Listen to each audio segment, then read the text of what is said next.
dentro do ambiente da internet, né? Então, com a Web 1, eu tinha a capacidade de abrir uma página da web e ler o que uma pessoa tinha para expressar. Com o Web 2, né, e o advento desses frameworks, eu passei a ter a capacidade de escrever também. E o melhor exemplo disso, aqui no Brasil, provavelmente foi o Orkut. Ali no início dos anos 2004, mais ou menos, a gente teve uma explosão do Orkut, né? Quem lembra dessa época provavelmente teve um Orkut e tal, e aí a gente começou a ter essa coisa de, tipo, eu poderia não só ter o meu perfil, me expressar, mas as pessoas podiam ir até o meu perfil, escrever coisas para mim e ter esse bate e volta. Então, a Web 2 ela ficou marcada pela capacidade de escrita. Além de leitura, tinha essa capacidade de escrita, né? E os blogs também começaram a ficar bastante famosos e tal, MySpace. E aí a gente teve também o surgimento do Facebook, né? Que também foi um grande marco, do Twitter, né? E, obviamente, do Google como uma ferramenta de pesquisa na internet. Aqui, especialmente o Facebook, ele teve um crescimento expressivo, né? Ele realmente chegou a um número muito grande de usuários, passou de bilhões de usuários, chegou em vários lugares do mundo. E ali pelo final de 2009, todo mundo basicamente tinha um Facebook, né? 2010, 2011, assim, começou a explodir, todo mundo tinha um Facebook. Isso continuou até chegar aos bilhões de usuários. Mas alguma coisa deu errado. Alguma coisa não estava certa. Assim. A gente estava se conectando, né, tinha pessoas, inclusive, encontrando parentes perdidos, e se conectando, se conhecendo de várias formas.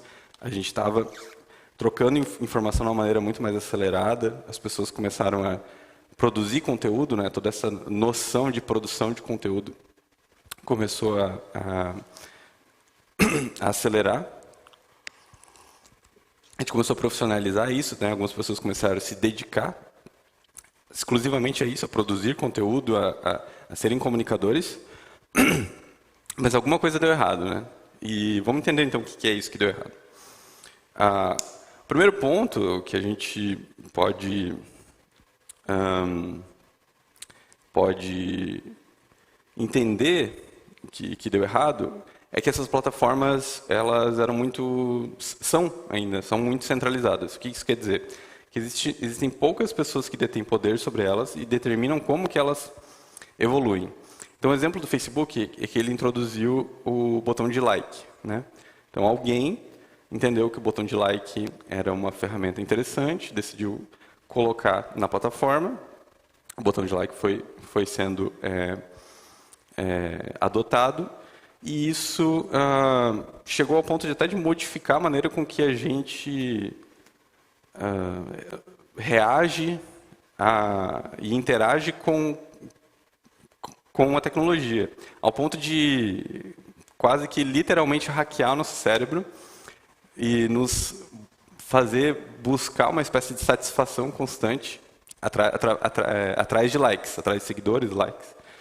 E mais ou menos um pouquinho de tempo depois, a gente teve também o surgimento da infinitamente ali, encontrando conteúdo e tudo mais, né? Então, essas coisas geraram uma discussão ética do quanto essas plataformas passaram a ter poder, e um poder tão significativo que ele praticamente entra no nosso cérebro e nos consegue ali, mesmo que eu queira modificar aquela dinâmica, eu não tenho muito poder sobre isso. Quem determina como que a ferramenta é construída, como que o conteúdo é mostrado, é o algoritmo, são as pessoas que estão por trás da diretoria dessas plataformas e tudo mais, né? Então, existe essa centralização, o poder ele ficou muito concentrado na mão de poucas pessoas, essas empresas elas passaram a ser as maiores do mundo, e elas começaram a realmente ter o poder de construir algumas realidades.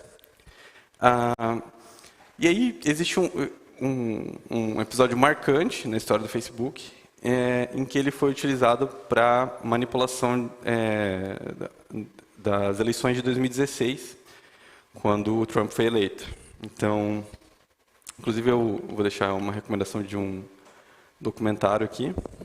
Se chama Privacidade Hackeada, é um documentário muito interessante, que ele cobre esse escândalo, né, de uma empresa chamada Cambridge Analytica, que foi contratada pela campanha eleitoral do Trump e literalmente utilizou o Facebook para hackear a opinião das pessoas. Como é que eles fizeram isso? Eles basicamente utilizaram o fato de que o Facebook tem muita informação sobre a gente, sobre as nossas preferências, sobre as nossas posições políticas, sobre nós, de modo geral. E eles fizeram uma coisa muito maquiavélica, de que eles utilizaram aqueles aplicativos que tinham no Facebook, como, por exemplo, quem nunca viu assim, um aplicativo Quem é Você no Game of Thrones? Então, as pessoas compartilhavam isso nas nossas timelines, né? E faziam essa brincadeira, eu sou fulano, eu sou ciclano, ou quem é você nos Simpsons? Quem é você na novela? Enfim, né? E você ia respondendo perguntas que eram altamente pessoais, que traçavam um perfil seu, e que, na nossa inocência, a gente achava que estava só se expressando e se conectando com outras pessoas, mas, na realidade, por baixo dos panos, estava sendo traçado um perfil de comportamento das pessoas. Então, o que a Cambridge Analytica fez foi mapear, né, eles tiveram acesso a um número absurdo de dados, eles mapearam quais que eram as principais características de algumas pessoas e eles isolaram um grupo que eles chamavam de sugestionáveis. Esse grupo que eles chamaram de sugestionáveis era um grupo o grupo de pessoas que eles acreditavam que eram pessoas que eles poderiam influenciar o voto.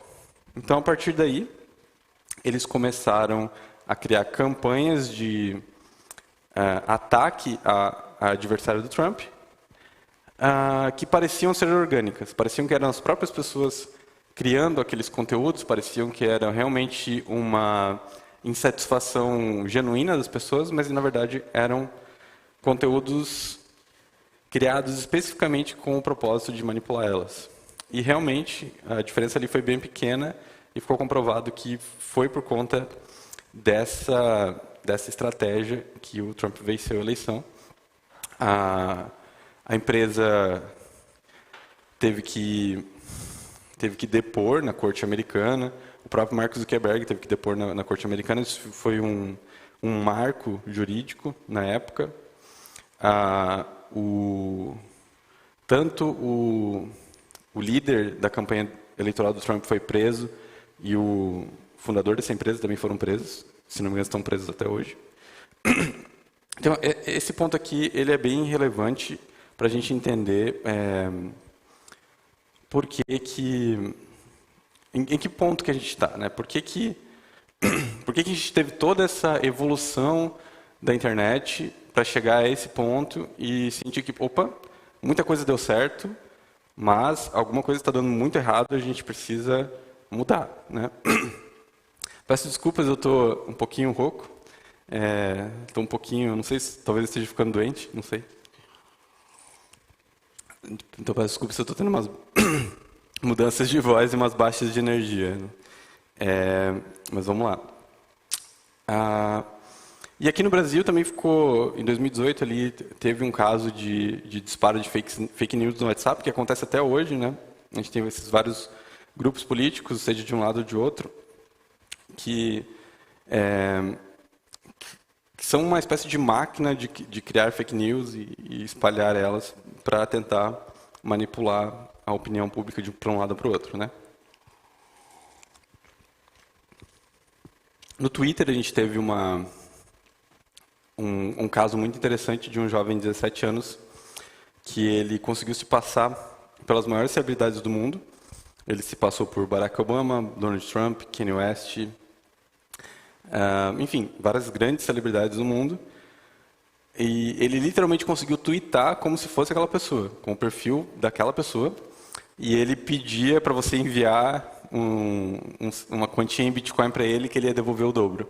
Então, Elon Musk também, eu acho, várias das principais contas com maiores seguidores do mundo tweetaram isso ao mesmo tempo. E as pessoas acreditaram que eram elas, porque realmente era a foto da pessoa, era verificada, era o perfil original daquela pessoa. Então, as pessoas acreditaram que era aquilo, mandaram milhares de dólares em Bitcoin para aquelas carteiras, achando que, de alguma forma, ia voltar em dobro. E isso demonstrou não só a centralização e a capacidade da gente, o poder dessas ferramentas, mas também a fragilidade. De um mesmo lado que elas são muito poderosas, elas também são muito frágeis. Ao ponto de que um jovem de 17 anos que não tinha nenhum tipo de grande treino ou uma grande capacidade excepcional, técnica,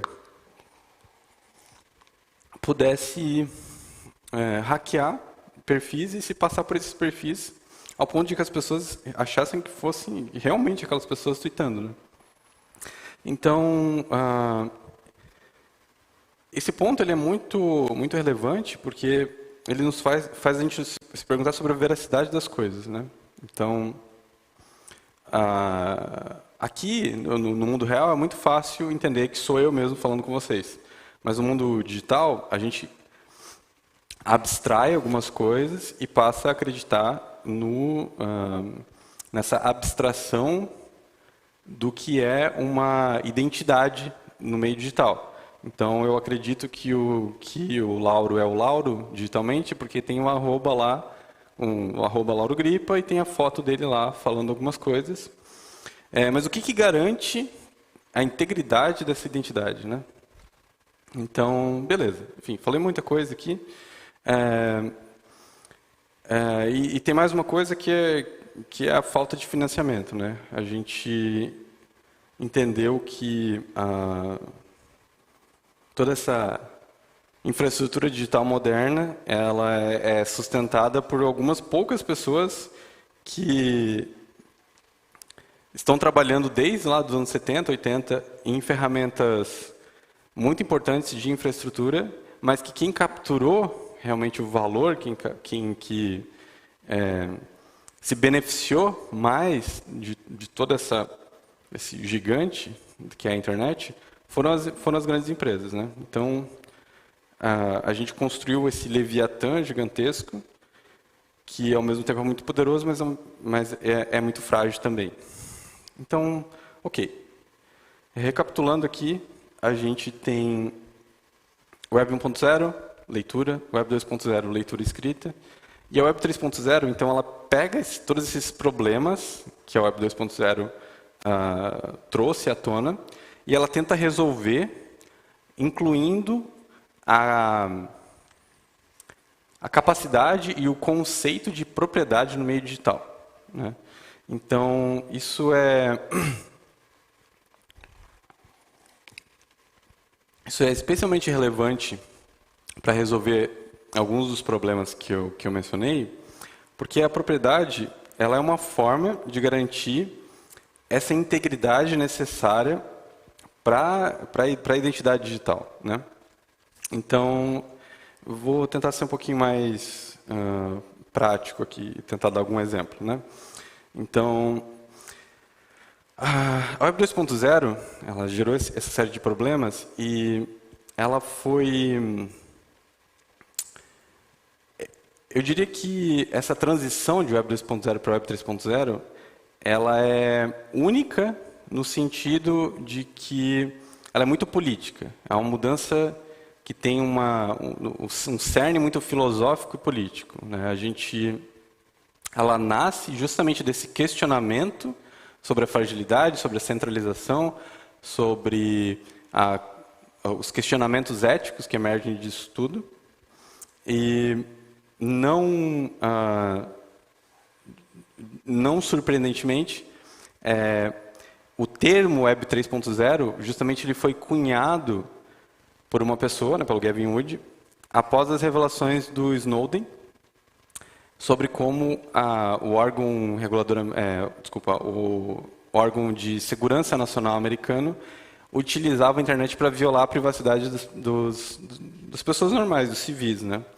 Então, o que aconteceu? O Snowden, ele trabalhou para CIA, se eu não me engano, ou FBI, não lembro agora, por um tempo, e ele entrou no NSA, que é esse órgão de segurança nacional americano, e ele ficou responsável por desenvolver ferramentas ali dentro que pudessem ajudar na investigação de terroristas e tudo mais. Então, no início parecia ser um projeto interessante, né? Ele foi criando várias ferramentas para melhorar a capacidade de entender dados e rastrear perfis de pessoas que eram procurados pela CIA, pelo FBI e tudo mais. E à medida que ele foi construindo essas ferramentas, ele começou a ver os pares dele utilizarem essas ferramentas de uma maneira meio estranha. Inclusive, uma ferramenta muito poderosa que eles tinham era de que eles conseguiam ligar na sua webcam. Eles literalmente conseguiam ligar na sua webcam sem acender a luz.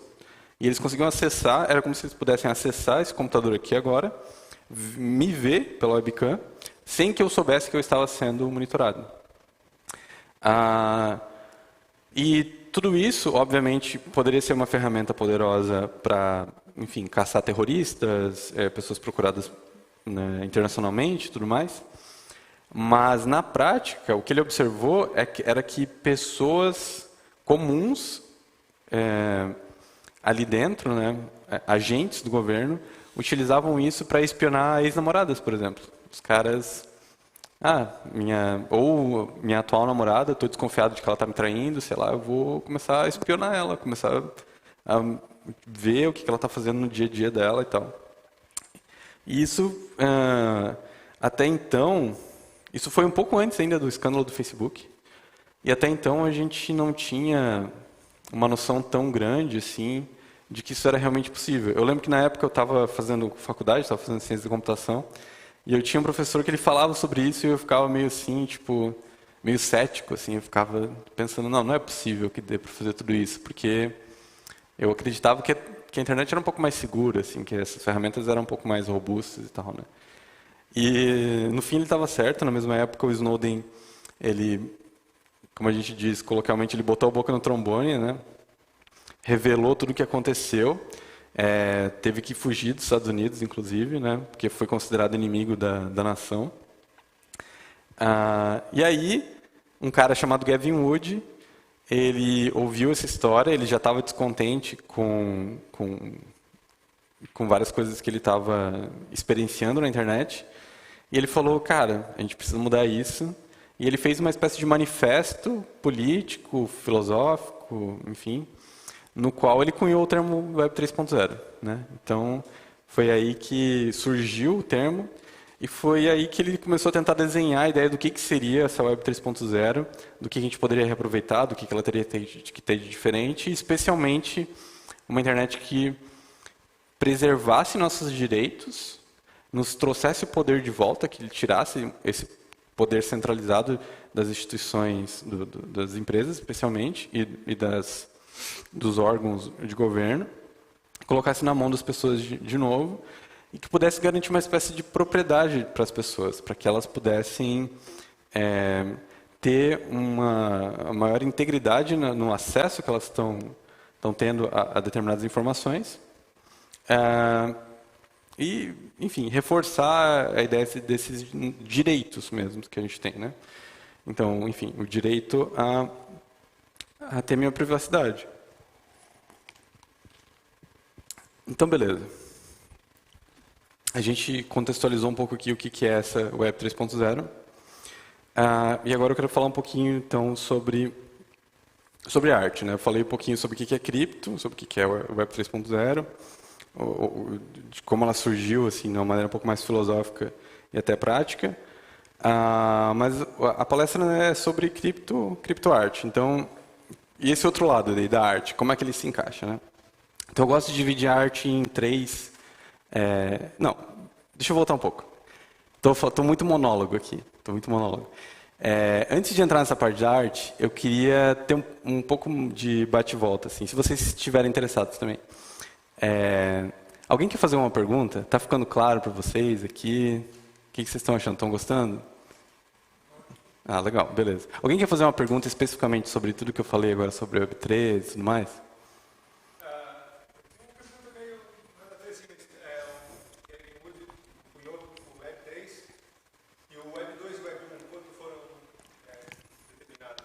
Ah, legal.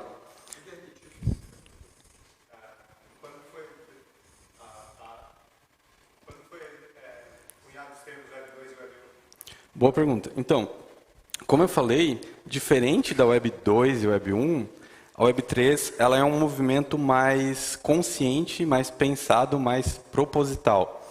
A Web 2 e a Web 1, elas meio que aconteceram. Elas foram acontecendo, foram uma coisa meio uma eureka, assim, elas foram sendo descobertas, digamos assim, né?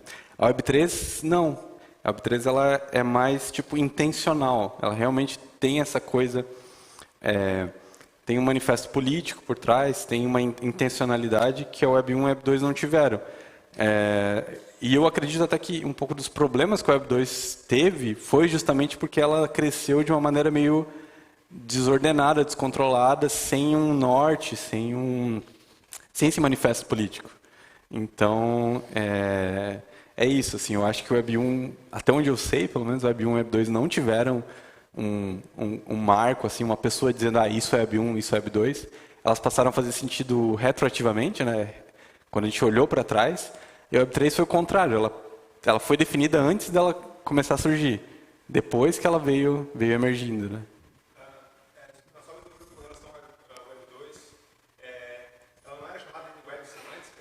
Não, não. É outra coisa. O que acontecia é que lá em 90 e alguma coisa, existia um outro termo de Web 3.0 que o Tim Berners-Lee chamava de web semântica, que ele entendia que a internet ela deveria ser melhor estruturada. Porque a gente tem, por exemplo, vídeos, né, e imagens na internet. Esses vídeos, essas imagens, eles dependem de contextualização e da gente assistir eles, ver com nossos próprios olhos para entender qual que é o conteúdo deles. Então, eu tenho uma imagem, sei lá, uma imagem qualquer de um cachorro correndo, né? Então, eu dependo da capacidade interpretativa humana para entender que é um cachorro correndo ali. O que a websemântica ela tentava propor era de que a gente tivesse estruturas de dados que representassem imagens, vídeos e qualquer outra coisa textualmente para que tudo fosse mais acessível. Então, eu não dependeria, por exemplo, de ter visão para saber que tem uma imagem de um cachorro correndo ali e que isso também pudesse ser alavancado pela inteligência artificial que ia começar a surgir. O grande problema da inteligência artificial é que eu preciso ter dados muito bem estruturados para que ela funcione de uma maneira mais concisa, né? Para que eu consiga extrair dados significativos dela. Então, a websemântica ela tinha essa coisa mais de tentar estruturar e dar sentido para as páginas da web e criar uma espécie de padronização para elas. Ela não tinha esse teor político, não tinha quase nada de teor político. Assim, era uma coisa mais sobre acessibilidade e tal.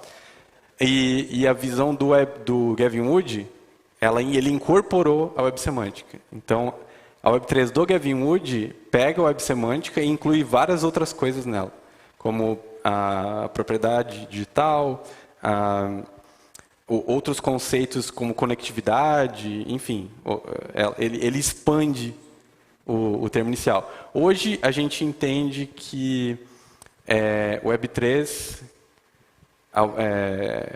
digamos que o Web 3 e o Web 3.0 é a mesma coisa, e a web semântica ela foi incorporada nesse conceito, só que ele é um conceito maior. Não sei se eu respondi a tua pergunta. Sim. Legal, perfeito. pergunta complemento quando você fala ali na parte da Web3, leitura, escrita e propriedade. Isso é uma coisa que me interessa muito, que eu acho que ainda as pessoas, talvez muitas não perceberam quando fala em cripto, ou Bitcoin, ou NFT, que é o algoritmo do Bitcoin, ele ter a questão da imutabilidade, né, de você ter criado uma rede, que é a rede do Bitcoin, que te permite, pela primeira vez, dizer que você é dono de um pedaço de algoritmo, que antigamente, na Web 2, no caso, você baixava um GIF, uma figurinha, você salvava infinitas vezes para aquela pessoa, então não tinha como determinar realmente uma propriedade. E pioneiramente no Bitcoin, né, no início, você ter essa imutabilidade, depois aplicado aos NFTs, sendo uma forma de você provar que realmente aquilo é verdadeiro ou foi criado pela carteira de tal artista, né? Eu acho que isso aí, as pessoas ainda, para mim, né, que eu sou um entusiasta, um fã de NFT e cripto, eu acho que as pessoas ainda não entenderam a importância dessa propriedade digital que você seria dono, no caso, né, hoje, através de cripto, carteiras ou NFTs. Só queria complementar isso legal. E dizer o que você acha, daí perguntar em relação ao que você acha que realmente o Bitcoin criou esse diferencial inicialmente, e você acha que isso teve um efeito cascata nas outras redes, né? Porque as criptos hoje em dia a gente não pode esquecer que não é, eu não vejo como moeda, eu vejo como redes, né? Mais ou menos isso. Não, perfeito. Não, definitivamente o Bitcoin é um marco. Eu não falo especificamente sobre Bitcoin porque ele ainda está num contexto, ele surgiu num contexto um pouquinho diferente, que ele surge num contexto um pouco mais financeiro, né? Ele era uma resposta ao que a gente chama de monopolização da moeda por meio do Estado. Então, o Estado detém o monopólio sobre o dinheiro, né? Sobre como o dinheiro é emitido, sobre como ele é validado e tudo mais. E a gente observa esses ciclos econômicos de expansão e depressão e tal. E o Bitcoin ele surgiu como uma resposta a isso, e especialmente aos bancos geralmente eram responsáveis por esse tipo de coisa, foi a Ethereum, que também foi fundada pelo Gavin Wood. Assim, mais abrangente sobre direitos e tal, e especialmente sobre aplicações que transcendem o financeiro, eu acho que ele foi superado pelo Ethereum. Especialmente o Polkadot hoje também lidera isso, porque começa a discutir a capacidade de a gente governar isso, a capacidade de tomar decisão de forma coletiva sobre isso. Mais uma pergunta? Não sei se... Não, talvez uma colocação só do ponto de vista da construção da Web3, né? Você acha a Web 2 vai ficar ainda por algum tempo, né? A gente está nesse período de transição, né? Acredito que possam levar ainda 10 anos, 15, para que a gente se estabeleça num outro lugar de construção, até porque o Estado tem muitas resistências também nessa descentralização e o que você acha sobre? Eu acho que existe até um desafio. Não existe nenhuma garantia, inclusive, de que a gente vai conseguir realmente chegar numa visão ideal do que é o Web3. Talvez a gente fique eternamente preso numa espécie de 2,5, né? Uma coisa ali meio Frankenstein. Porque realmente existem, às vezes, forças negativas também que não querem que isso se dissolva, né? Que não querem... o poder ele tem essa tendência assim, de querer ser... né? Quem tem poder não quer distribuir ele, né? Então, a gente vê várias empresas, inclusive, tentando reproduzir modelos que parecem da Web3, mas que, na verdade, tem uma lógica de Web2, ele só se disfarça de Web3, né? Então, eu acho que é um grande desafio que vai passar também por uma grande discussão. Não só... Hoje a gente está ainda no desafio de infraestrutura. Por isso que eu falo bastante de infraestrutura, eu falo de protocolo, falo de uma coisa meio técnica, meio chata às vezes. Mas é que esse é o momento que a gente está ainda. A gente precisa ainda desenvolver a infraestrutura, os sistemas, as placas lógicas, aquela coisa mais técnica mesmo, antes de querer levar isso para o mundo inteiro. Porque ainda não está pronto para o mundo inteiro, né? Ainda não é... Ela ainda não escala, ainda não é fácil utilizar, realmente não está pronto. Então eu acho que vai mais ainda uns 5, 10 anos talvez para a gente ter uma maturidade de infraestrutura e para daí sim as pessoas mais comuns que não estão nem interessadas em saber toda esse linguajar técnico, elas possam utilizar, possam ter seu direito preservado, possam ter acesso a isso, sem precisar se preocupar como que eu vou gerenciar minha chave privada, em que rede que eu tô, sabe? Eu preciso ter um token, daí eu preciso trocar esse token no jurídico, assim. Está tendo muita discussão sobre regulamentação, o Estado está tentando frear várias iniciativas, eles têm medo de várias coisas, até por tentativa de sobrevive e até agora ninguém conseguiu. Então, eu acho que não existe garantia, mas uma espécie de defesa a seu favor. Isso é uma característica da criptografia. É porque é a primeira vez na história que é mais fácil se defender do que atacar. Essa é uma característica da criptografia. Eu posso falar um pouco mais disso, mas eu vou estar fugindo um pouquinho do tema. Mas, enfim, a gente está num bate-papo aqui. Se vocês quiserem, eu posso improvisar e seguir aí por caminhos diferentes, né? Não sei se alguém tem mais alguma pergunta, se querem que eu siga. Não, beleza, show. Porque se deixar eu me empolgo, eu vou entrando na toca do coelho aqui. Né? Mas beleza, vamos voltar um pouquinho para o roteiro aqui e tal. Qualquer coisa a gente volta a conversar. Então, beleza, a gente falou bastante sobre Web3, criptografia, tecnologia, né?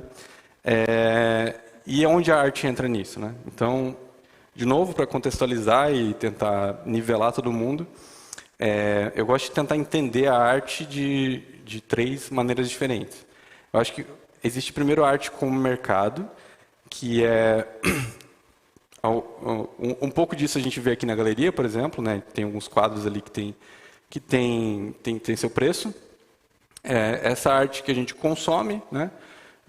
Compra discos de artistas, compra quadros de pintores e tudo mais.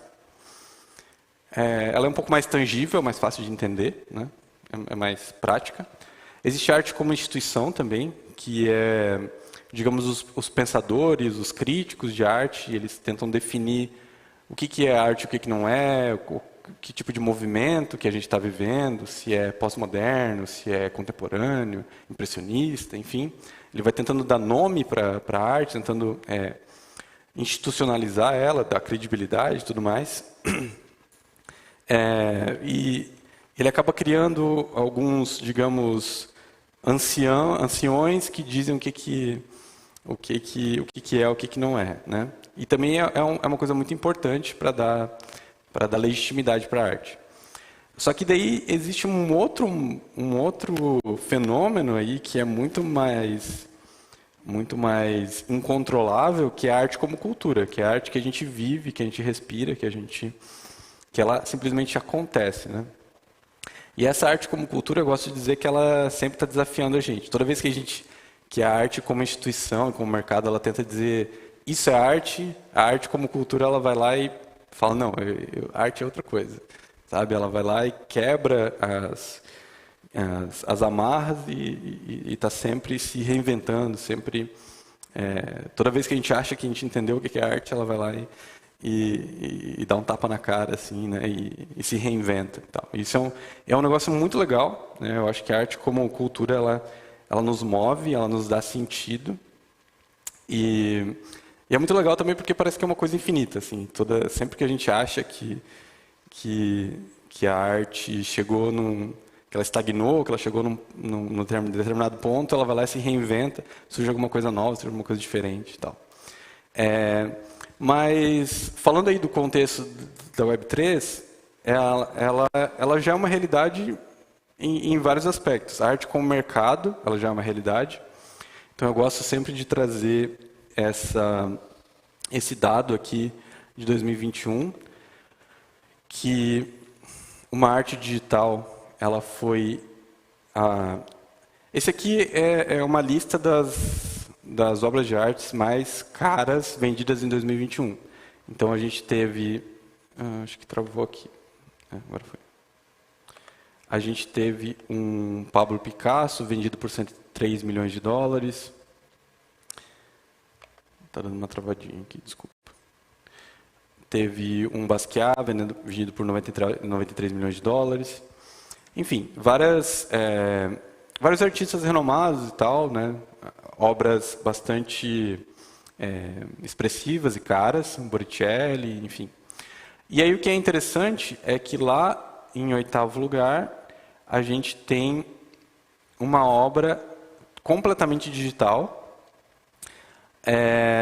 e vendida como NFT. Ela foi a primeira obra e a mais cara de 2021 a ser vendida por uma casa de leilão, que foi o Christie's, de maneira 100% digital e utilizando uma plataforma de NFTs.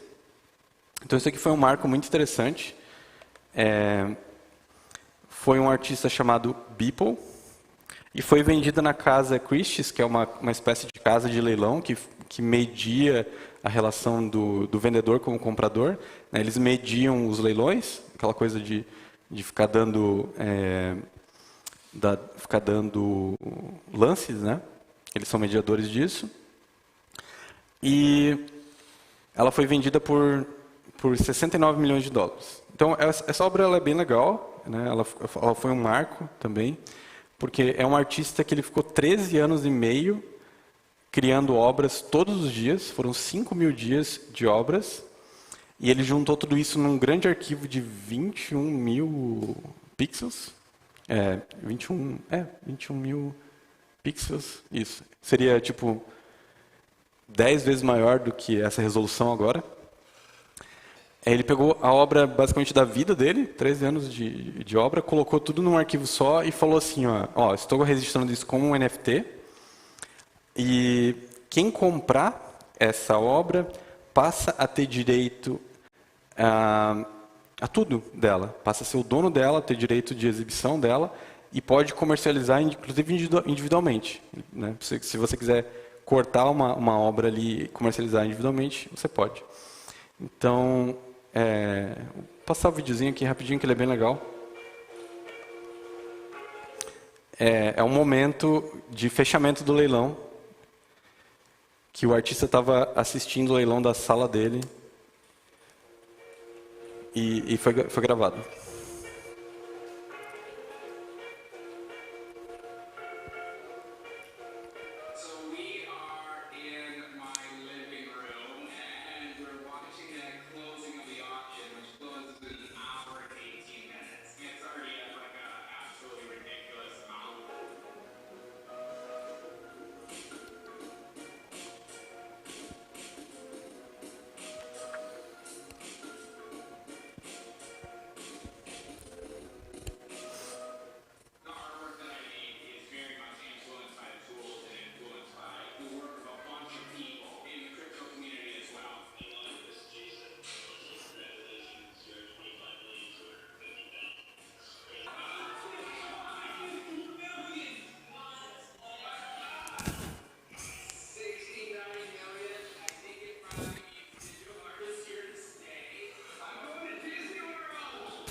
Enfim, o cara estava extasiado, né? É bem engraçado porque ele começou... Ele não tinha muita expectativa de que venderia assim por um valor muito expressivo. E ele começou... Essa é a obra, né? Ele começou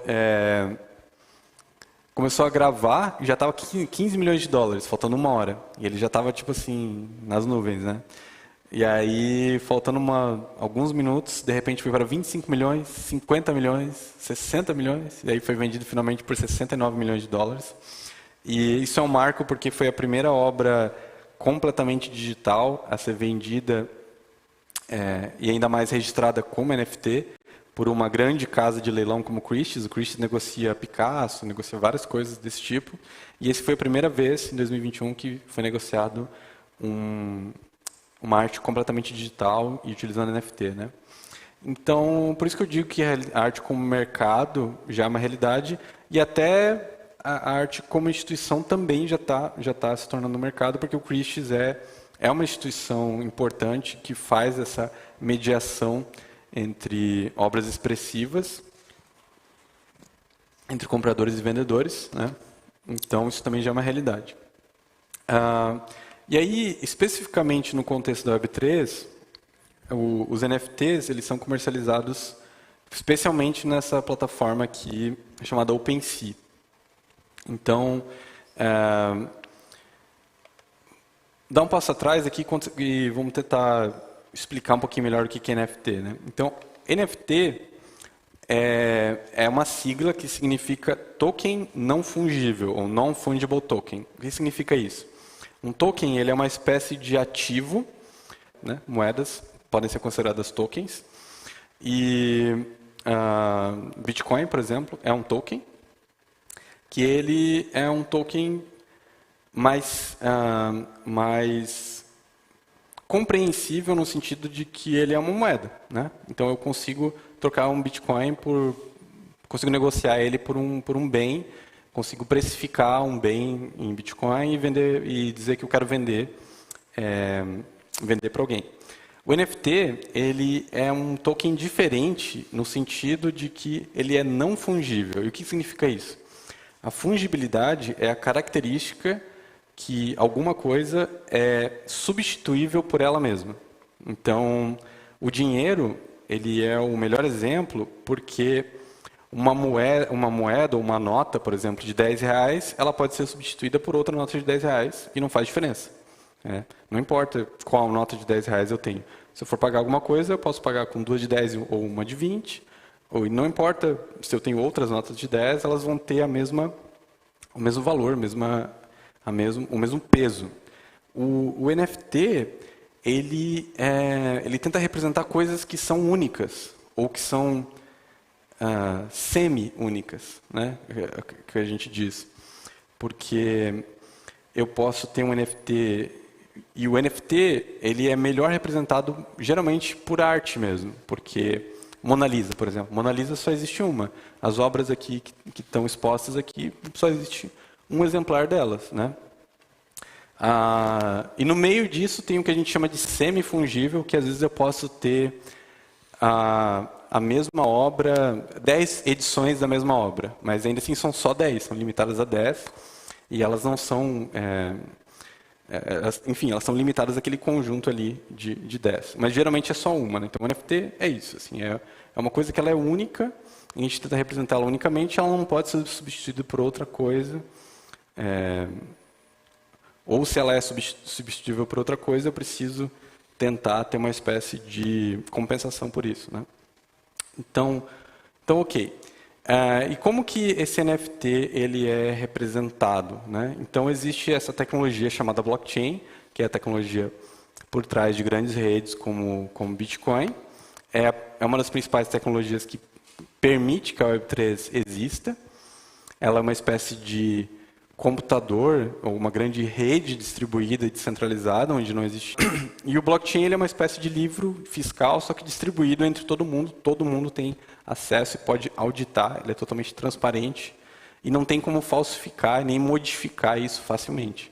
Não tem como eu tentar e essa capacidade de modificação e programabilidade que os blockchains modernos têm permitem que a gente consiga registrar outras coisas que não são só dinheiro, mas que podem ser aplicações mais complexas, mais avançadas, como os próprios NFTs. Então é isso, NFT é uma espécie de registro, e o que é interessante é que esse registro, por ele ser imutável, por ele ser distribuído, descentralizado, ele garante, então, o que a gente falou antes sobre a propriedade. Eu consigo dizer que eu sou proprietário daquele registro. Aí algumas pessoas perguntam, quer dizer que o NFT é uma imagem? Então, não. O NFT, ele é, na verdade, o registro. Ele é uma espécie de entrada, um conjunto de números e letras ali, registrado num computador. Mas o que o poder dele é a capacidade de representar a propriedade de algo digitalmente. E por que a arte tem sido muito utilizada nisso? Porque a arte é o melhor exemplo de como utilizar NFTs. Mas não é o único. A gente pode representar uma escritura de uma casa, por exemplo, com NFT. Porque uma casa... Então, beleza. Essa é a definição técnica do que é NFT. Alguém tem alguma dúvida? Quer perguntar alguma coisa sobre NFTs? A gente tem que seguir.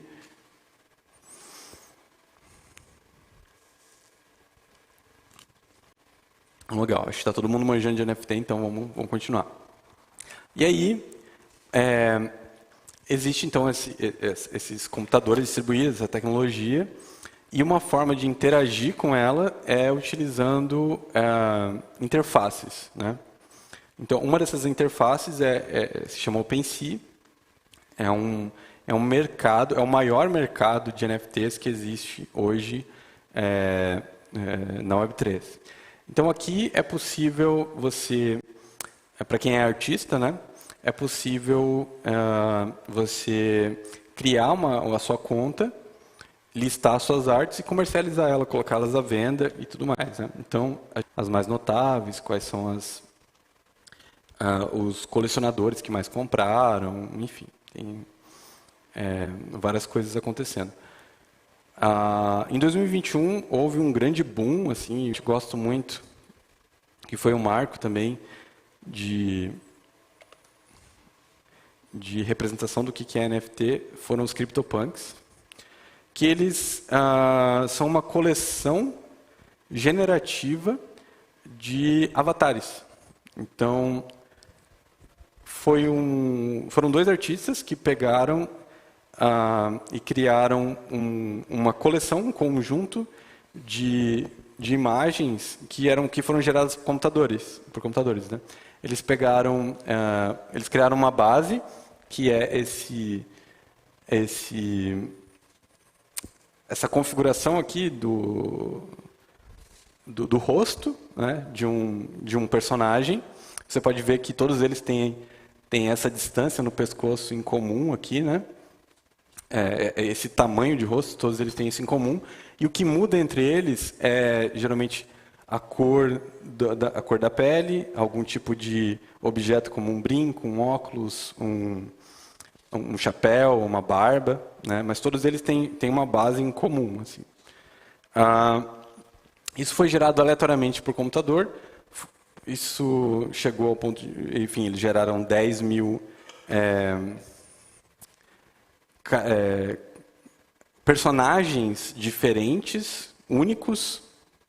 Eles têm características entre si, né? Se você reparar, tem óculos e tal, mas cada um deles é completamente único no seu conjunto de características. Essa coleção aqui, quando ela começou, ela era bastante...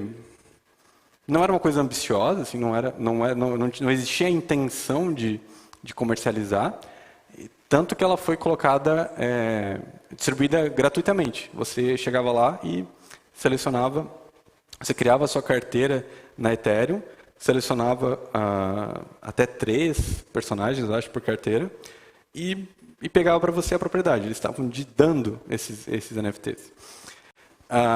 E 4 anos depois, eles chegaram a ser comercializados por... Eu acho que o mais caro foi comercializado por $9 milhões. Então, foi também um grande fenômeno. E foi tão significativo porque foi a primeira grande coleção de avatares, né? E ele marcou, então, essa tendência de avatarização e de representação digital da imagem de alguém, né? Hoje a gente está vivendo uma espécie de renovação, de segunda fase disso, que é o avatar customizado. Então, o meu avatar, por exemplo, ele parece comigo mesmo, né? Ele tem as características parecidas comigo mesmo, né? Então, é uma coleção inspirada nos CryptoPunks, mas que tenta trazer um pouco da realidade, né? Enfim, essa é uma tendência que está acontecendo agora também. Então, beleza. Falei um pouquinho aqui de NFTs e tal, né, de algumas tendências que estão acontecendo. E existem algumas críticas que são feitas constantemente também. Uma delas é por causa do gasto energético que estava que estava acontecendo, especialmente no ano passado. Essa é uma crítica que foi resolvida. A Ethereum ela passou por uma mudança de chave, que eles deixaram um algoritmo de lado, que era conhecido como Proof of Work, passou a ser Proof of Stake. Então, o que antes precisava de várias máquinas super pesadas, super poderosas, gastando energia para garantir a segurança da rede, foi modificado e agora o gasto energético caiu em 99,9%, e isso foi resolvido. A outra crítica é a lavagem de dinheiro, e essa realmente é uma crítica válida, que a gente não tem noção do quão realmente está sendo utilizado para isso. E esse é um exemplo interessante de como o NFT pode ser utilizado para isso, né? Então, um exemplo, assim,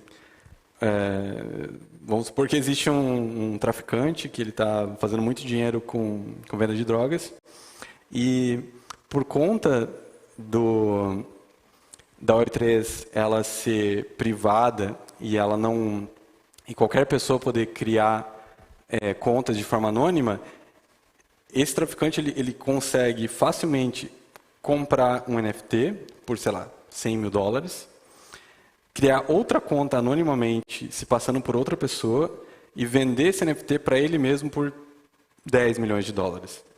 Quando ele faz isso, ele tem um ganho de capital, né? Que na verdade ele está comprando dele mesmo. Esse dinheiro tem uma origem criminosa. E ele consegue, depois que ele vendeu esse NFT para ele mesmo, ele consegue declarar um ganho de capital. Ele pode até pagar imposto, se ele quiser. Paga o imposto certinho. No Brasil seriam 15% de imposto sobre isso. Não é uma alíquota tão alta, existem alíquotas mais altas. E o dinheiro passa a ser limpo. Ele pode colocar esse dinheiro de volta na economia e justificar isso, né? Então, realmente, NFT pode ser utilizado para lavagem de dinheiro. Existem alguns estudos que estimam que o volume de negociação, 80% mais ou menos foi lavagem de dinheiro em 2021. Então, a gente ainda não tem uma noção tão alta, assim, tão grande assim, de quanto realmente circulou de dinheiro de maneira lícita. E esse é um problema, mas eu gosto sempre de lembrar que isso não é um problema exclusivo de NFTs. Lavagem de dinheiro acontece de várias formas diferentes, até no próprio mercado tradicional de arte, né? É possível fazer isso. Então, não é uma crítica exclusiva às NFTs. E aí, outras críticas, muitas pessoas questionam a falta de utilidade das NFTs como arte, né? Mas, enfim, a gente pode questionar também qual é a utilidade da Mona Lisa, por exemplo. São coisas mais... A arte tem essa subjetividade, né? Então, por outro lado, a gente tem vários benefícios, como, por exemplo, a capacidade de eu ter propriedade, né? Conseguir representar uma propriedade digitalmente. Uma coisa que eu gosto particularmente é o arquivismo, que é a capacidade de eu armazenar a arte, né?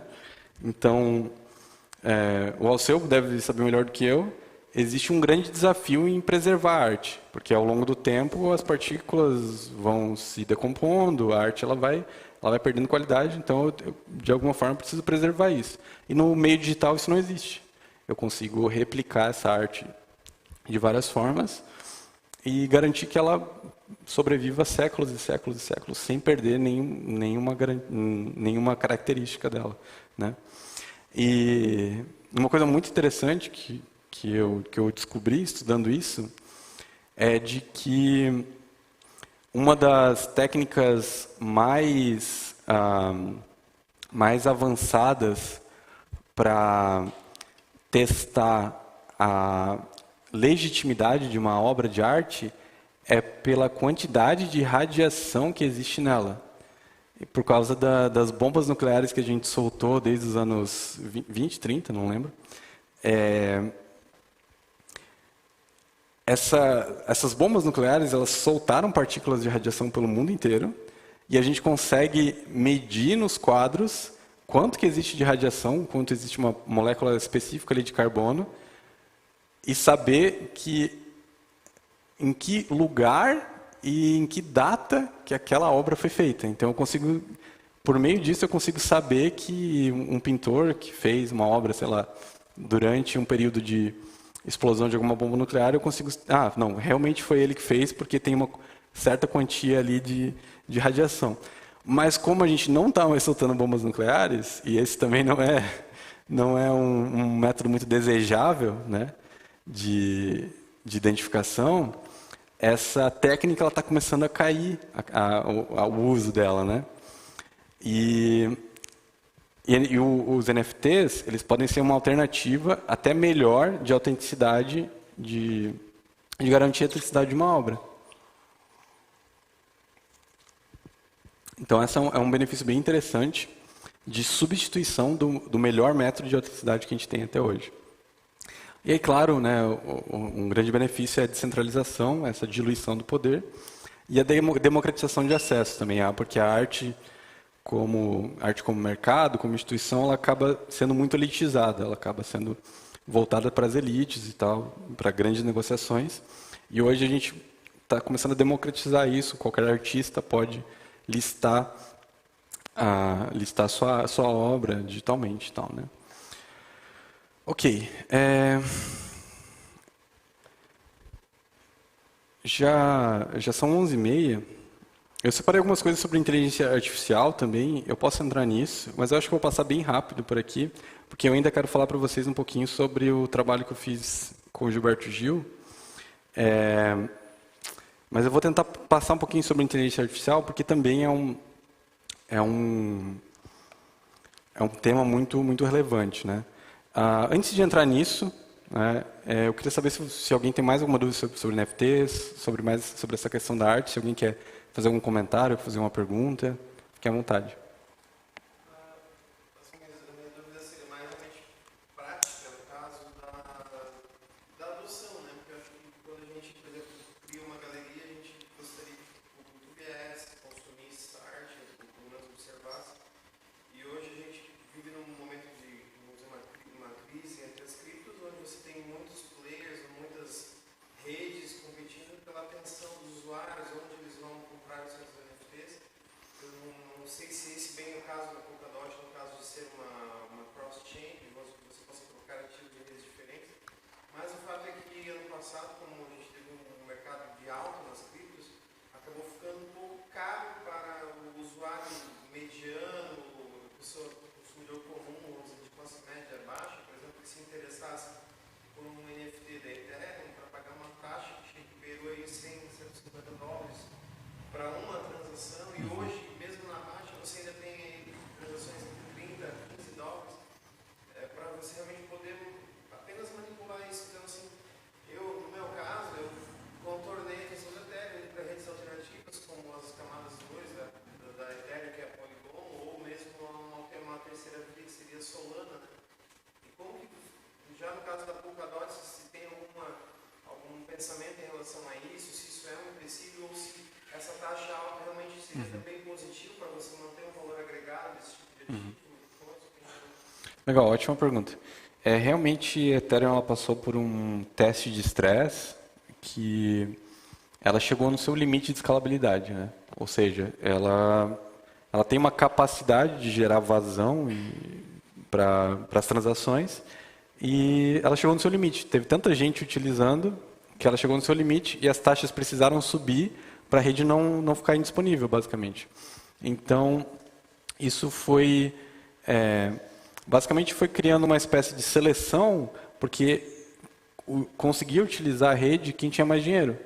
Porque ela é baseada as transações da Ethereum elas são baseadas num leilão. Cada transação única de Ethereum é um leilão. É quanto você está disposto a pagar para registrar a transação no blockchain, né? Então, isso faz com que, quando a demanda aumente e a oferta não consiga atender isso, você começa a criar fila, né? E quem tem mais dinheiro passa na frente da fila. Vai lá e fala assim, então, não é uma bindo nos momentos de alta, né? Nos momentos de muita demanda, porque ela não consegue absorver todo mundo. O que a Polkadot tenta fazer é aumentar o espaço de bloco para que eu consiga ter mais transações ao mesmo tempo e ter realmente assim um número de blocos muito significativo ao ponto de que a gente consiga atender a demanda do mundo inteiro sem que as taxas subam quase nada.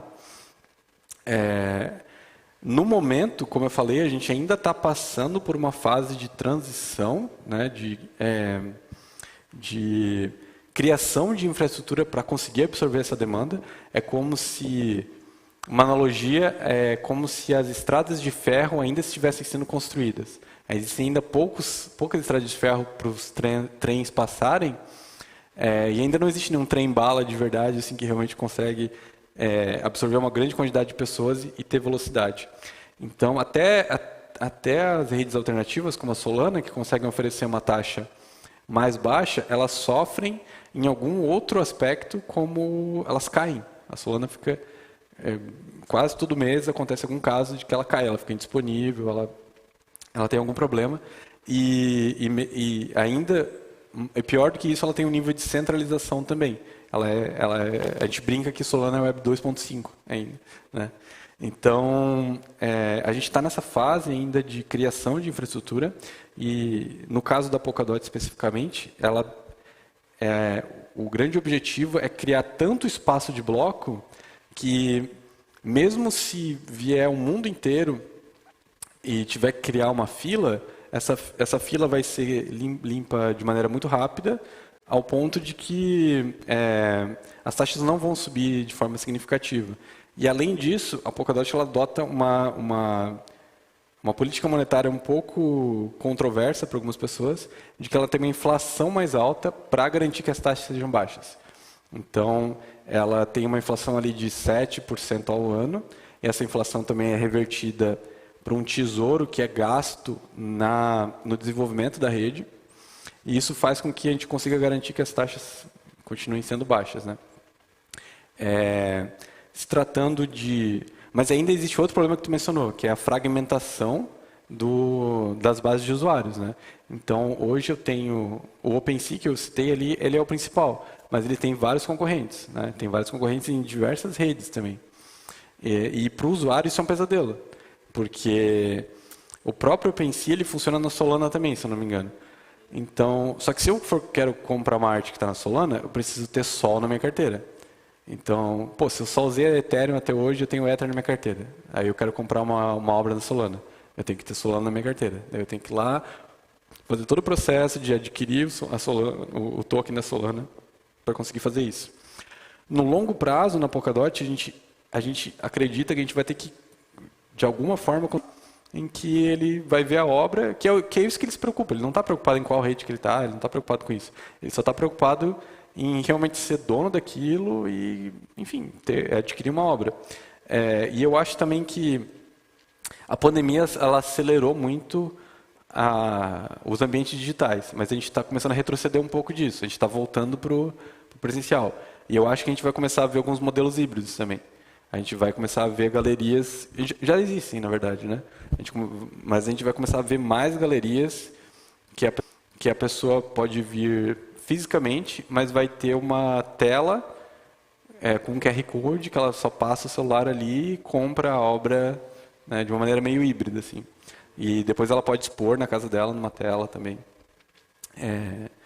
Então eu acho que é isso, assim. Existe esse desafio, esse é o desafio do momento, né? Tipo, melhorar a usabilidade ao ponto de que o usuário não vai precisar saber em qual rede que ele está, ele não vai precisar nem ter um token, ele vai ter uma experiência muito mais fluida. Só que para isso acontecer, a gente ainda precisa melhorar a infraestrutura.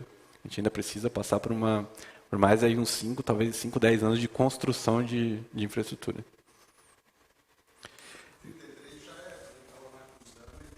É verdade. O Alceu já tem uma coleção lá na Kusama. Mas beleza, então vamos entrar um pouquinho em inteligência artificial. Eu gosto de falar de inteligência artificial também porque ela também está mudando a maneira com que a gente constrói arte digital, né? Eu falei um pouco aqui de infraestrutura, da criação da Web3, da arte. Só que, além disso tudo que está acontecendo, a gente está vivendo como se fossem 3, 4 revoluções ao mesmo tempo, né? Porque a gente não está só vivendo uma revolução de como a arte é representada digitalmente, de como ela é comercializada, enfim. A gente está vivendo uma revolução de como ela é criada também, né? Então, No momento, a gente, nos últimos 6 meses, aí, acho que não deu nem um ano ainda, a gente teve uma explosão de ferramentas de inteligência artificial.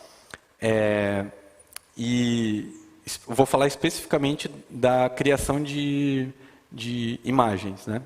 Então, existem 3 exemplos mais expressivos. São eles o Midjourney, o DALL-E e o Stable Diffusion. Eles têm algumas diferenças entre si. O Stable Diffusion, por exemplo, ele é completamente aberto, ele é open source, ele é totalmente liberado e gratuito para qualquer pessoa utilizar. Já o DALL-E e o Midjourney são privados, eles não são abertos, né? O DALL-E ele é da OpenAI, que é da mesma empresa do ChatGPT, e o Midjourney é de uma outra empresa. O Midjourney, especificamente, é o mais avançado esteticamente, é o que consegue produzir imagens mais expressivas, com mais precisão, até mais realistas. Assim, o Midjourney ele conseguiu resolver alguns problemas que a IA tinha de que sempre que você ia criar uma pessoa, por exemplo, a IA tinha problema, ela criava vários dedos, as pessoas tinham mais de 5 dedos, tinham dentes, enfim, não fazia muito sentido, assim. O Midjourney conseguiu resolver isso. Por enquanto foi o único que conseguiu realmente resolver isso e chegar a um ponto de que a gente até se confunde se a imagem ela é real ou se ela foi criada por inteligência artificial. O Midjourney, eu tinha acesso a ele, mas eu perdi. Não vou conseguir mostrar para vocês, mas eu consigo mostrar algumas imagens criadas. Eu não consigo criar uma para mostrar para vocês, mas consigo mostrar algumas que foram criadas recentemente. E assim, ele está num nível realmente muito absurdo de realismo, né? de detalhe fino mesmo. Tem, sei lá, um gatinho aqui comendo pipoca, mas se você olha para as características do gato, ele é realmente muito, muito realista, né? Muito expressivo. Acho interessante mostrar, se falar, ele é criado por prompt. Exatamente. Então, aquele Isso. texto ali é como que o cara criou aquela imagem. Exatamente. Que é até uma profissão que as pessoas dizem Exatamente. que se torna popular, que é o cara que sabe como pensar uma ideia. Exatamente. É isso que eu quero dizer com essa mudança que a gente está vendo na forma de construir a arte, né? O que antes olha só. Olha só, tem pessoas que estão se especializando nisso, porque essas ferramentas elas pegam texto e transformam em imagem, né? Então, se eu escrever gato, né? Eu escrevo gato. Ele vai criar um gato para mim. Só que ele vai criar um gato qualquer.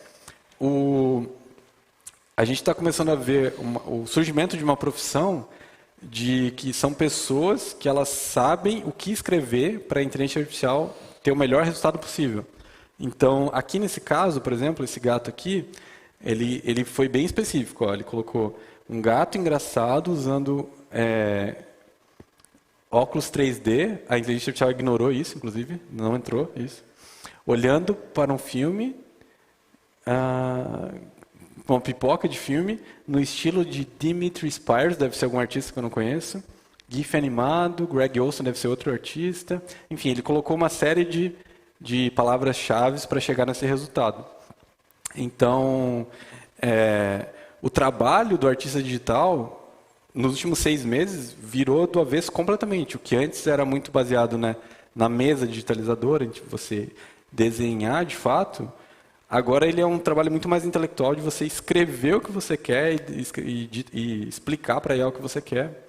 E ela está chegando a resultados incríveis aqui, né? Tipo, um belo retrato de Jimi Hendrix no estilo de 2 artistas ali, fundo escuro, uma guitarra da Fender e tal.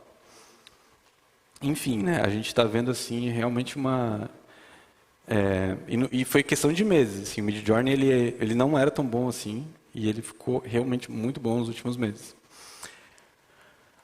E aí existem os concorrentes, né? Tipo, existe o DALL-E. Né? Com o DALL-E eu tenho acesso ao DALL-E e eu consigo mostrar para vocês. Desculpa, eu não estou no meu computador. Pequeno detalhe, eu esqueci que eu não estou no meu computador. Então, infelizmente, eu não vou conseguir mostrar. Mas eu acho que o Stable Diffusion eu consigo mostrar porque ele é gratuito e aberto. Então, o Stable Diffusion, ele é essa ferramenta gratuita, aberta, né? Você pode usar ele livremente.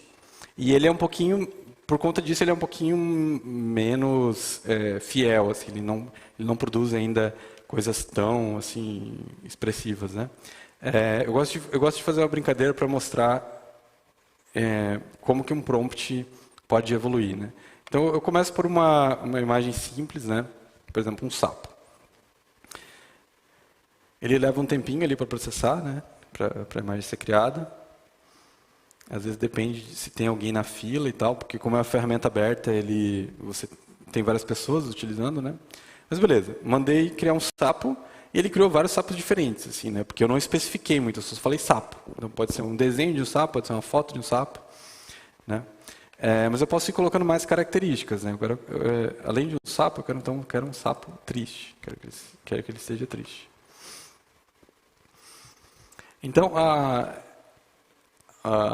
essa nova profissão que está surgindo é isso, é alguém que sabe explicar para a tecnologia, para a inteligência artificial, e chegar a resultados mais específicos. Então, é uma espécie de trabalho intelectual de que eu vou descobrindo quais são as melhores formas de chegar no resultado, né?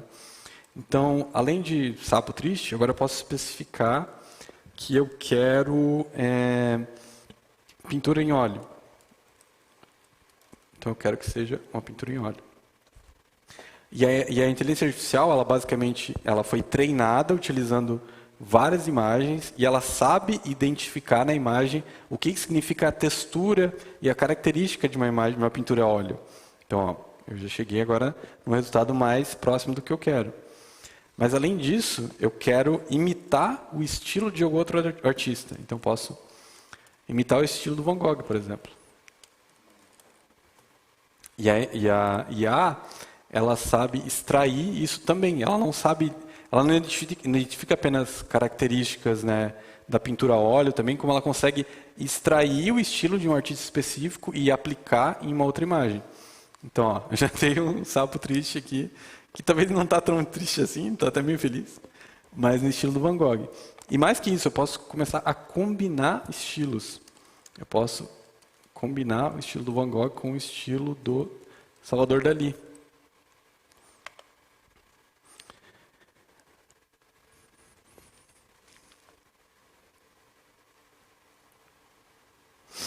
Então, ó, a gente gerou uns resultados interessantes, meio bizarros, assim, né? Enfim, eu consigo ir especificando mais, se eu quiser modificar alguma coisa, eu quero que o fundo seja escuro, por exemplo. Posso colocar aqui fundo escuro, né? E existem algumas IAs um pouco mais avançadas que eu consigo até especificar coisas que eu não quero que ele tenha. Eu não quero que eles... por exemplo, aqui ele está um pouquinho disforme, né? A bochecha dele está meio torta, ele está com umas patas meio erradas e tal. No Midjourney, especificamente, eu consigo especificar que eu quero que ele seja mais realista, que eu quero que a anatomia dele faça sentido. Então, a gente está vendo... É realmente uma mudança do artista digital ele não ser apenas, né, técnico, mas ele ser intelectual também no sentido de saber como utilizar as ferramentas. E aí existem várias discussões sobre as implicações disso, né?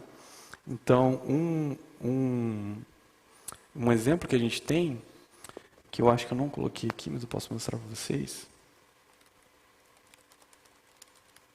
é que teve um caso bem interessante no ano passado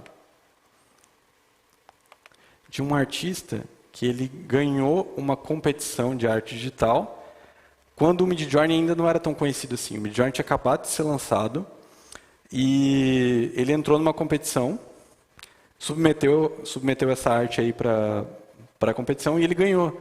Só que depois foi descoberto que ele tinha usado o Midjourney, ele não tinha desenhado ela de fato, né? Só que aí começa a discussão. Ele tem menos mérito sobre o resultado final porque ele não desenhou, porque ele não teve técnica, né? Eu não sei. Eu não sei dar essa resposta, né? Várias pessoas a arte digital, inclusive, está dividida no momento. Existem pessoas que são muito contra a IA, porque ela não depende de técnica, né? Não depende de você fazer um trabalho braçal. E tem pessoas que não, que são muito a favor, porque ela acelerou e gerou resultados muito interessantes, né?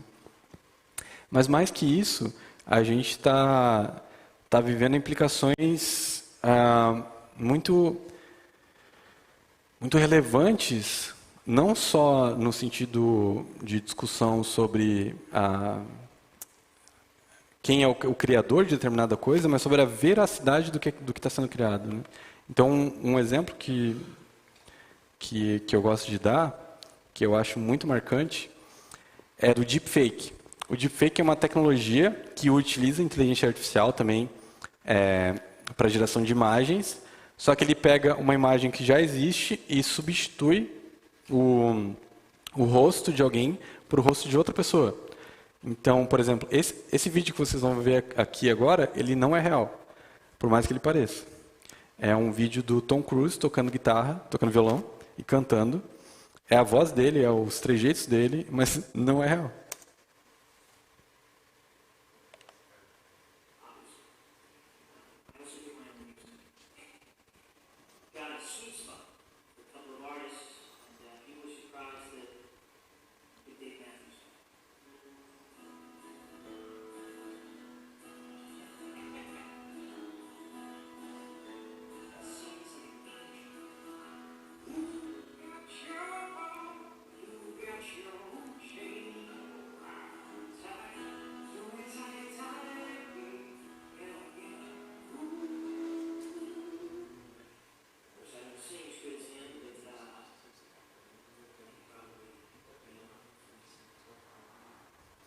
Enfim, esse vídeo aqui, quando ele foi divulgado, ele gerou muita discussão, muita gente ficou assustada também, porque é muito convincente, né? Se você é um pouco mais treinado e consegue identificar algumas coisas, assim, você consegue perceber que tem algumas falhazinhas. Assim. Não é tão fluido, tem alguns ângulos assim da câmera que a sombra não fecha e tal, mas é muito sutil, sabe? Então, isso gera um precedente muito assustador sobre como vai ser as próximas discussões, até sobre eleições no futuro, né? Porque se a gente já teve um problema no passado envolvendo fake news e tudo mais, imagina se agora a gente consegue gerar vídeos das pessoas falando coisas que elas não falaram, né? Então essa é uma implicação ética e até informacional, na maneira com que a gente distribui informação, muito, muito relevante mesmo. Então, sobre IA, era isso que eu queria falar. Alguém quer fazer alguma pergunta ou quer fazer algum comentário sobre isso? Todo mundo pasmo, né? Todo mundo meio assustado. Realmente é uma coisa muito nova, assim, né? Uma coisa muito... Você vai ter medo do que você vai ter mentira, mas no futuro você vai poder usar essa desculpa também, não. Era muito fake. Sim, exatamente. E aí, um futuro que eu imagino possível é a gente utilizar o Web3, utilizar blockchains, para assinar digitalmente vídeos que a gente faz. Então, por exemplo, ontem eu fiz um vídeo divulgando o evento, que mostra o meu rosto, e eu falando certas coisas. Esse vídeo ele poderia ter sido feito por um deepfake. Eu poderia ter treinado uma IA com o meu rosto, com a minha voz, e simplesmente colocado um texto e ela gerar aquilo. Só que o que vai garantir que aquilo é verdade ou não de alguma forma eu tenho como assinar digitalmente, dizer, não, eu criei esse vídeo, ele é meu. Então, esse caso do Tom Cruise, por exemplo, ele pode dizer, não sou eu porque não tem a minha assinatura, enfim, não tem meu endereço ali. E eu imagino que no futuro a gente vai conseguir resolver isso dessa forma. Tipo, as plataformas só vão listar vídeos que foram assinados digitalmente por aquela pessoa. E aí, pronto, resolveu.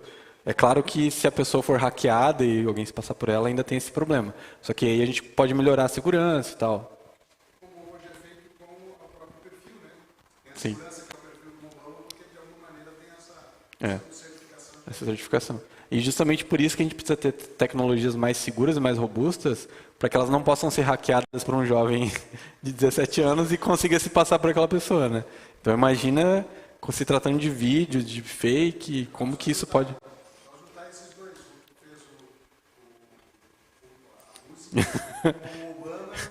Imagina se junta... É verdade, é bem perigoso. Mas beleza, então a gente falou aqui sobre IA e tal, né? Vamos caminhando para o encerramento. Eu queria só mostrar um pouquinho de um trabalho que eu fiz no ano passado, e um pouquinho no início desse ano também, que foi uma parceria com o Gilberto Gil, que foi muito legal, tive o prazer de conhecer ele. Então, eu faço parte, né, da comunidade da Polkadot e da Kusama, que são exemplos de Web3, são tecnologias centralizadas e tudo mais. O Gilberto Gil, ele sempre foi um cara que lutou pela democratização, lutou por... Ele falava, inclusive, especificamente sobre código aberto, sobre abrir, né, tipo, liberar a tecnologia para as pessoas, né, democratizar ela. Ele defendia o Linux, defendia o código aberto, né? Quando ele foi ministro, ele foi responsável por trazer o Linux para o poder público, foi responsável por economizar também muito dinheiro com licença e tudo mais. Até hoje a gente usa bastante código aberto, sistemas operacionais abertos, muito pela influência dele. Então ele é um cara muito influente, que ele falava de tecnologia há muito tempo já, né? Então, e ele é um cara que ele sofreu muito com o aparato do Estado, né? Na ditadura mesmo, né? Ele foi preso durante a ditadura, foi exilado do país e efetivamente censurado, né?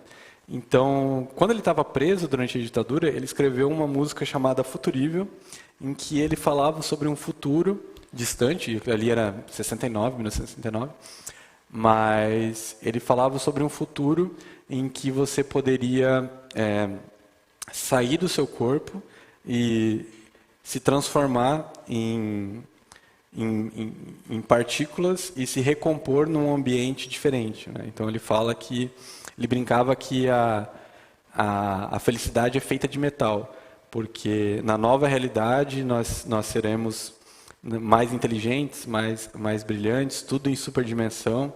Nossos olhos serão de estanho, nossos braços de como é que é? Eu não lembro a rima agora, mas ele fala que os nossos olhos serão de uma liga de metal, nossos braços serão de outro e tal. E ele vai brincando com essa coisa, né, da tecnologia e da união do homem com a máquina, né? Então a gente pegou essa inspiração, né, e tentou criar um projeto que fosse educacional também, que exemplificasse como a tecnologia funciona e que educasse ao mesmo tempo, né, filosoficamente, sobre como a tecnologia blockchain pode tornar essa realidade possível e pode ajudar até as pessoas a se protegerem da censura, porque o blockchain ele é incensurável, né? Então, o que a gente fez foi reservar um tempo com ele no estúdio dele, criar um mapeamento dele em 3D e criar um gêmeo digital dele, né? Então, a gente, enfim, fez o setup aqui e tal, né? A gente mapeou algumas roupas dele também. A gente mostrou para ele mais ou menos como é que funciona a tecnologia de realidade virtual e tal. E a gente teve que tem um processo aí de maquiagem e tal que precisa ser feito também para melhorar a captação. E a gente usou essa tecnologia de volumetria em 3D, mapeando o corpo dele, né, as características dele, né? E aí, a partir disso, a gente criou algumas experiências, e uma delas é um site interativo em que você consegue interagir com o busto dele, né? Então, entre várias experiências que a gente criou, essa foi uma delas, esse busto. E a gente fez algumas brincadeiras e tal, né? Esses pontinhos que vocês estão vendo aí são carteiras da Kusama, são de pessoas que fazem parte de uma sociedade ali e tudo mais. Enfim, a gente fez essa exemplificação do que é possível fazer hoje em dia com realidade virtual e tudo mais, né?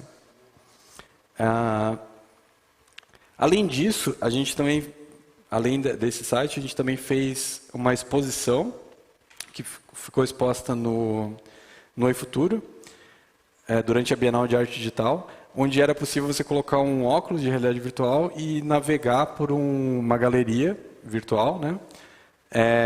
E interagir com as roupas dele, interagir com diferentes configurações dele, e no final você chegava na frente dele e conseguia ver ele em tamanho real e tal, né?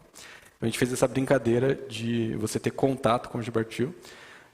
E o cerne do projeto era a imortalização dele. Então, a gente pegou essa ideia de que ele foi preso na ditadura, foi censurado, foi exilado do país, mas ele venceu a ditadura no fim, porque ele, através da música dele, ele conseguiu transcender a prisão, né? Conseguiu se expressar ao ponto de inspirar a gente, e a gente armazenou ele no blockchain. A gente criou essa representação dele no blockchain, a gente transformou ele em NFT, criou uns textos contando essa história e armazenou tudo isso em blockchain e efetivamente imortalizou ele, considerando que o blockchain é uma tecnologia que ela é robusta e ela é incensurável e ela consegue resistir ao efeito do tempo, né? Então foi uma experiência muito interessante, muito legal. E por fim, a gente teve o prazer de receber ele na exposição que a gente fez no Oi Futuro. Eu vou mostrar um videozinho da visita, então, dele. Você foi chamado, vai ser transmutado em Enes. É um prazer extraordinário ser cobaia de novas experiências. Experiências que estavam previstas na minha própria obra. Fique calmo, vamos com... Futurível é isso, né? É um momento em que eu estava preso numa cadeia. A perspectiva ali era de novo alcance, quer dizer, preso como eu estava, eu tinha que soltar a imaginação e soltar a inteligência e a capacidade criativa para exploração de novas possibilidades que me livrassem daquela prisão. Para mim é um prazer enorme. A possibilidade de permanecer para o futuro é uma possibilidade cada vez mais espraiada, cada vez mais radiada. É tudo que eu sonhava, né?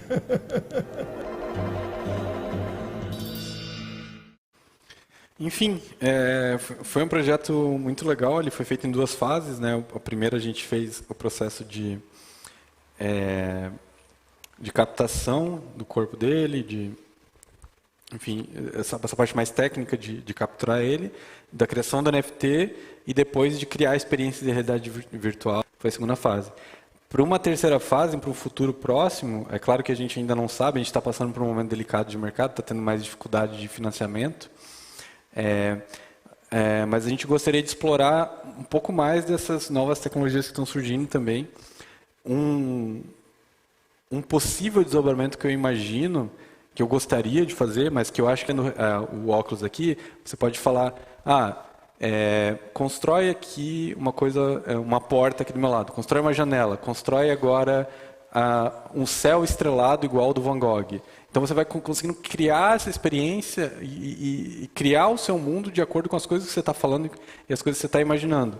Então a gente queria expandir esse projeto do Gil e brincar com essa coisa aí da IA e tentar utilizar todas essas tecnologias juntas numa coisa coesa, num projeto educacional e tal, que pudesse demonstrar tudo isso. Esse é o sonho para os próximos passos do projeto, né? Mas a gente ainda está passando por um momento difícil de mercado, essas tecnologias ainda são muito incipientes, são muito novas, então eu não sei ainda no que vai dar isso, mas eu já estou muito feliz com o que aconteceu. Foi uma experiência muito interessante, né? E é muito legal porque eu anunciei isso na galeria ano passado, né? Eu anunciei que eu ia fazer esse projeto e no fim deu tudo certo, foi bem legal. E voltei agora, um ano depois, para contar como é que foi. Quem sabe eu posso voltar daqui a alguns anos ainda para contar novas etapas disso. Eu ficaria muito feliz. Mas é isso que eu tinha para apresentar. Espero que vocês tenham gostado. Peço desculpas, eu acho que eu estou um pouquinho febril, até acho que estou ficando doente. Desculpa se ficou meio confuso, assim, estou um pouquinho resfriado, eu acho. Mas espero que vocês tenham gostado. Enfim, eu posso abrir mais espaço para perguntas agora, se vocês quiserem comentar alguma coisa, fazer mais alguma pergunta. Mas de conteúdo era isso que eu tinha para falar. Querem fazer alguma pergunta, mais alguma coisa, mais algum comentário? Comentando a possibilidade, talvez, da inteligência artificial, em algum momento, criar respostas do próprio Gil, analisando a personalidade dele. Sim. Nós já temos hoje perguntas específicas. Hoje, na inteligência artificial, tem um ano, no máximo, pelo menos aberto ao público, nós já pedimos para ele escrever sobre uma forma de escrita de um escritor específico. Escreva como Hemingway. Sim. Ele vai me dar aquele estilo. Exatamente. Imagino que não será a análise de perfil do Gil, Sim. da sua opinião política, do seu embasamento, Sim. a entonação de voz, enfim, toda essa criação desse pseudo avatar do intelectual. Sim. Pode acontecer no futuro. Exatamente.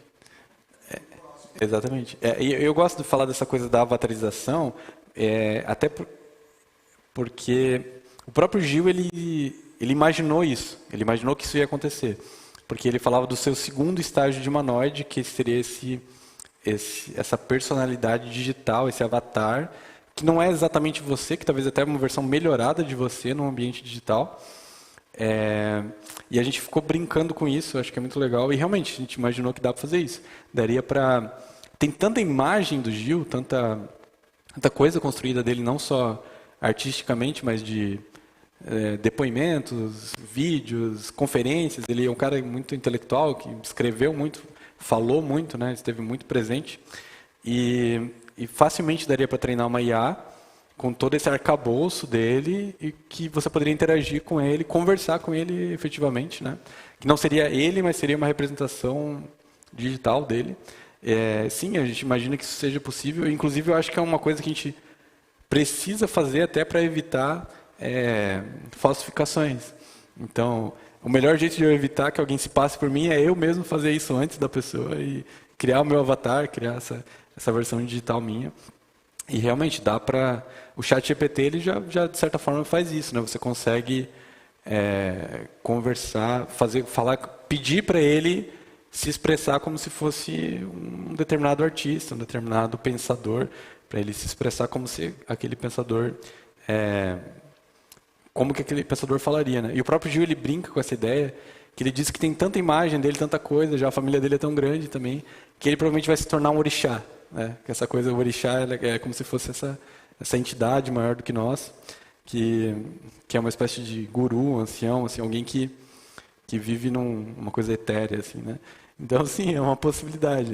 Seria bem legal ter uma espécie de experiência em que você coloca o óculos e pode trocar uma ideia com ele, ver ele, enfim. Qualquer assunto que a IA criaria, essa possibilidade de interação com ele, avaliando a própria personalidade. Exatamente. Exatamente. Ele vai buscar em todos os livros do Hemingway, inteligência artificial, e vai me dar pelo menos, neste momento inicial, eu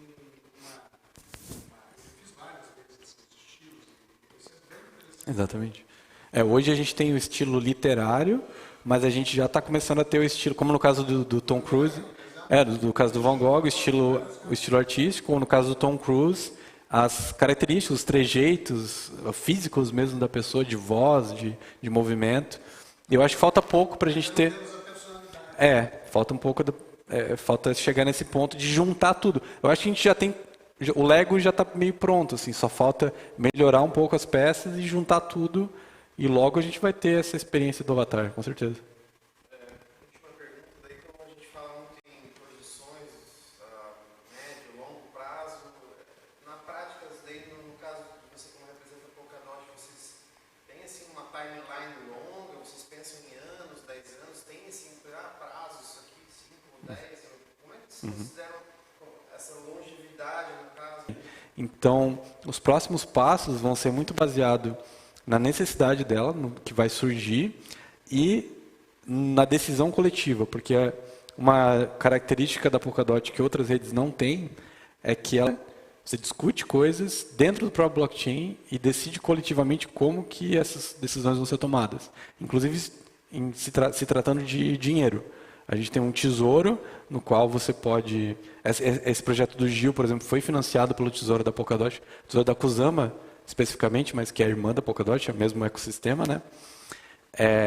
Ele foi financiado por esse tesouro, e esse tesouro ele está lá para isso mesmo, para a gente...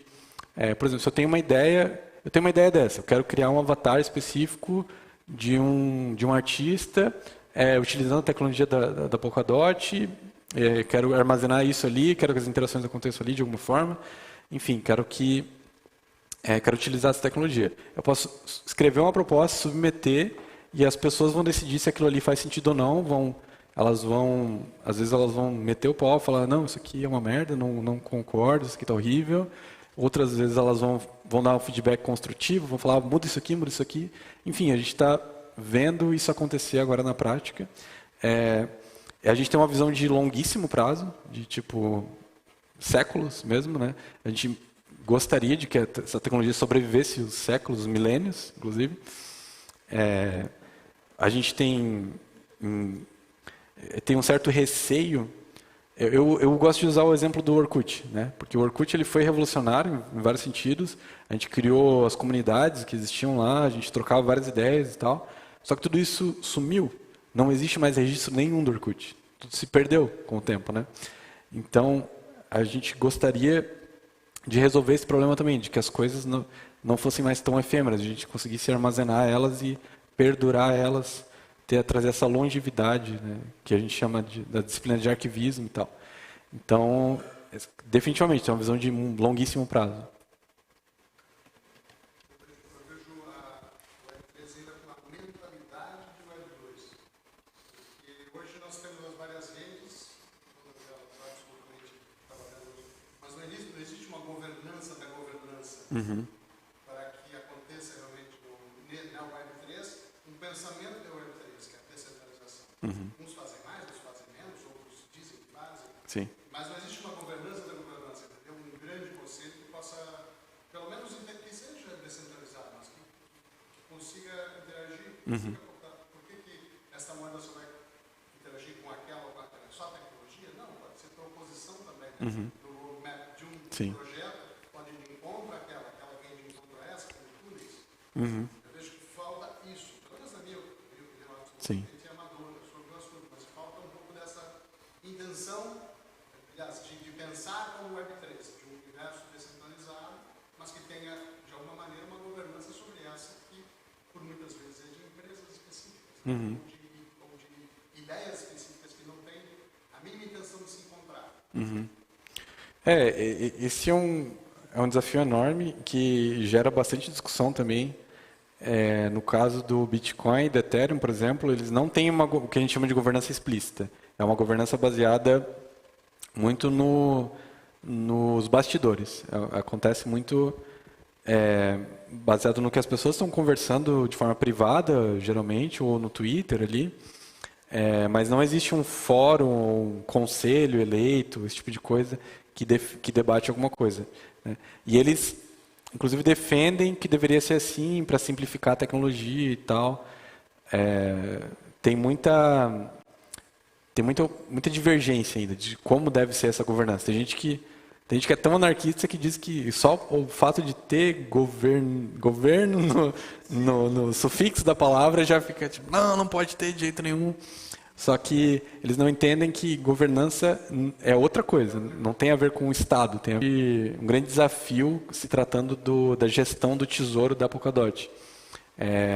A gente passou por uma mudança no algoritmo, de que antes era um conselho eleito, de forma descentralizada também, mas era um pequeno conselho que decidia como que o tesouro era gasto, e aí a gente tirou esse conselho, a gente descentralizou mais ainda, e agora não existe mais o conselho, existe só as pessoas decidindo. E isso foi um desafio porque começou a surgir muitos aproveitadores mesmo, conseguiram passar propostas e que depois não entregaram essa proposta, efetivamente roubaram dinheiro. E agora a gente está tendo que se unir de novo, de forma coletiva, criar coletivos e tal, para evitar e frear um pouco isso, assim, né? Então, é um grande experimento, assim, social, financeiro, político, realmente. Então, mais alguma pergunta, gente? Obrigado. Valeu.